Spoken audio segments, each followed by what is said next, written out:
Okay, so for today's deep dive, we're getting into some pretty specific hardware. You sent over the spec sheet for the NTI E-RTDT-140. Yeah, the 100 ohm platinum RTD transmitter. That's a mouthful. So our mission here is to basically translate all those numbers and letters into what it actually does for someone setting up a monitoring system. Exactly. And at its core, this little box is a workhorse. It's a crucial link in the chain. A link between the sensor out in the field and the main control system, right? The sensor feels the temperature change, But the control system needs a clean, standard electrical signal to work with. and that translation job is what this transmitter is all about. It is. So let's start with the input. It's specifically designed for a 100 ohm platinum RTD. And for anyone listening, RTD is a resistance temperature detector. Why platinum, though? Well, platinum is really the gold standard. It's incredibly stable, and it has a very, very linear response to temperature changes. So the signal you get out is super reliable. Super reliable and predictable across its whole range. Speaking of range, this E140 model is pretty focused. It's negative 20 to 140 degrees Fahrenheit. Right, which is about negative 28 to 60 Celsius. And the accuracy is listed as plus or minus zero point 0.8 degrees Fahrenheit. That feels really small, but in a big data center, why does that fractional precision matter so much? Oh, it's everything. I mean, that precision isn't just about knowing the temperature, it's about managing efficiency. You mean for the cooling systems? Exactly. We talk about power usage effectiveness, PUE. If your monitoring is off by even 1 degree, you could be triggering cooling cycles you don't need. And that costs real money.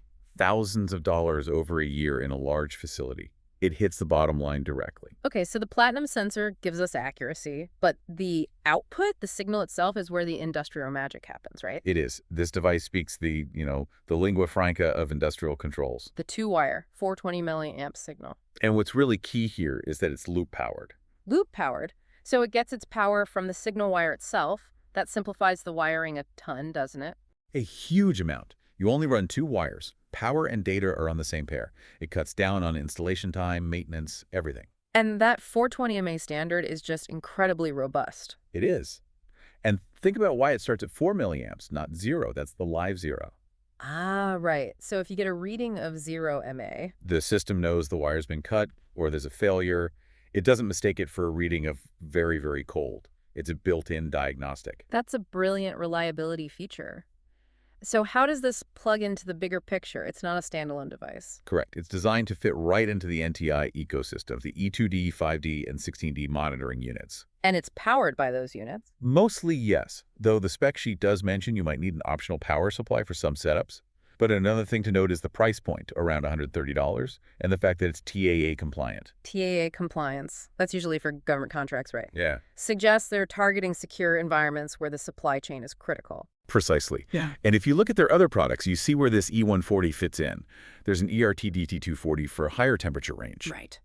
But the really interesting one is the high accuracy model, the E-RTDT-1562. And that one is, wow, it's $700. Why the huge jump in price? That's for a totally different use case. Think Sure. pharmaceutical storage, labs, places where you need legally defensible, NIST traceable precision. It's an entirely different class of requirement. Got it. So this E140 model is the balanced, standardized workhorse tool for most industrial or data center jobs. It just works. It takes that physical property, resistance, and turns it into a clean, noise-resistant, standard current signal. A vital piece of the puzzle. And we saw that NTI also makes transmitters for things like ultrasonic level sensors and barometric pressure. We did. And that brings up a really interesting final thought for you to try on. We've talked all about how standardized this 420 mA signal is for temperature. So what are the complexities? What are the new challenges that might pop up when a system needs to integrate completely different kinds of physical measurements like water level or air pressure into that same standardized 420 MLA network? Something to think about.